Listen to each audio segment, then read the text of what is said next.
Kita teruskan ke dua kata lainnya yang sangat penting dalam memahami semiologi Ferdinand de Saussure. Yang pertama adalah sintagmatik, yang kedua paradigmatik. Dua istilah ini pada mulanya adalah bahasa Yunani kuno, kemudian berkembang digunakan dalam bahasa Latin dan dipakai oleh Pak Saussure dalam buku Cours de Linguistique Générale. Sintagmatik dibacanya ya, sintagmatik, dan kemudian paradigmatik. Sintagma itu susunan ya. Kalau paradigma dalam bahasa Yunaninya berarti contoh atau pola atau model. Ini ada kaitannya dengan asosiasi, dengan pilihan. Kalau sintagmatik berkaitan dengan urutan. Nah, saya tidak akan jelaskan secara definisi, terlalu rumit mungkin ya. Sebaiknya kita akan coba memahami bagaimana kita bisa mengerti lirik lagu. Saya contohkan di sini ada lirik lagu yang sangat populer dari Panji Sakti, Jiwaku Sekuntum Bunga Kemboja. Kita mengerti lirik tersebut karena terjadi proses sintagmatik dan paradigmatik secara bersamaan.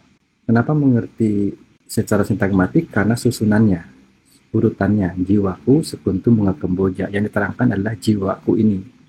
Beda jika misalnya saya buat susunan Kemboja sekuntum bunga jiwaku, maka maknanya jadi berubah karena susunannya, urutannya berubah. Atau jiwaku Kemboja bunga sekuntum, ini juga berubah lagi gitu ya. Tapi lebih dekat dengan makna yang pertama. Bersamaan dengan itu kita juga bisa mengerti dengan jiwaku sekuntum bunga Kemboja karena kita punya asosiasi, ada pilihan di wilayah yang lain. Kita mengerti kata jiwaku karena ada badanku gitu. Kita mengerti sekuntum karena mungkin saja kita mengerti seputih bunga kemboja misalnya. Kita juga mengerti kemboja karena kita bisa menerapkannya pada dunia yang lain, bunga sepatu misalnya. Kita mengerti bunga, kata bunga karena kita mengerti daun, kita mengerti akar, kita mengerti buah, dan seterusnya. Nah, itulah cara kerja paradigmatik dalam memahami sesuatu yang sifatnya urutan. Urutannya itu sendiri sudah mengandung makna, tetapi mengandung makna lagi karena kita punya wilayah yang berasosiasi dengannya. Kalau sudah mengerti, coba kita praktikkan kepada burger ya. Karena sekali lagi bahwa semiologi itu pada mulanya memang dari analogi-analogi linguistik, tetapi bisa dikembangkan ke dalam kajian budaya yang lain. Kita mengerti burger tentu saja karena susunannya. Mesti di bawahnya itu roti, di atasnya daging, lalu sayuran, lalu keju misalnya. Lalu ada saus, dan roti lagi. Kalau urutannya kita ubah, misalnya yang paling bawah ini daging, kemudian di tengahnya baru roti, tengahnya lagi tomat misalnya, di atasnya adalah pisang, katakanlah, atau sayuran di paling atas, maka maknanya menjadi tidak burger lagi, gitu ya. Nah, itu adalah cara memahami sintagmatik. Bagaimana kita mengetahui ini burger? Karena secara paradigma kita bisa membedakannya dari bucket misalnya. Ada lagi toast misalnya, atau roti tawar yang kita taburi coklat, keju, atau dikasih telur di dalamnya gitu ya. Itulah cara kita meneliti, mengamati fenomena budaya, fenomena visual, fenomena apa saja, melalui kerja sintagmatik dan paradigmatik. Karena itu dalam kajian-kajian ilmiah saya kira Anda tidak usah besar-besar melakukan penelitian, analisis, semiologi, Ferdinand de Saussure terlalu besar ya. Anda cukup misalnya melakukan analisis sintagmatik dan paradigmatik.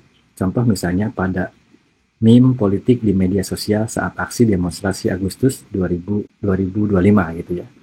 Katakanlah Arif ini adalah seorang politikus. Kenapa tidak politisi? Karena istilah politisi terlalu positif. Kalau politikus kan muatannya peyoratif, negatif ya. Nah, Pak Arif adalah politikus. Katakanlah muncul sebagai meme di media sosial dengan wajah tersenyum, dengan latar hutan, awan yang putih, langit yang biru, taman berbunga-bunga di belakang sana gitu ya. Lalu ada tulisan di bawahnya, kita demo, dia liburan. Kita bisa melihat bahwa di sini ada kombinasi antara foto dan kata-kata di bawahnya, sehingga menghasilkan pesan sindiran. Ini adalah kasus sintagmatik karena Anda melihat urutan antara foto dan kata-kata di bawahnya. Jika fotonya kita ubah menjadi burger lagi, di bawahnya dituliskan kata-kata yang sama, kita demo, dia liburan. Nah, ini juga maknanya jadi berubah ya, karena susunannya berubah.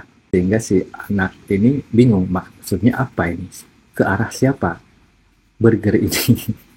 Beda misalnya jika yang dipasang fotonya itu bukan burger, bukan juga manusia, bukan Pak Arif, tapi katakanlah koleksi, salah satu koleksi patung atau mainan saya.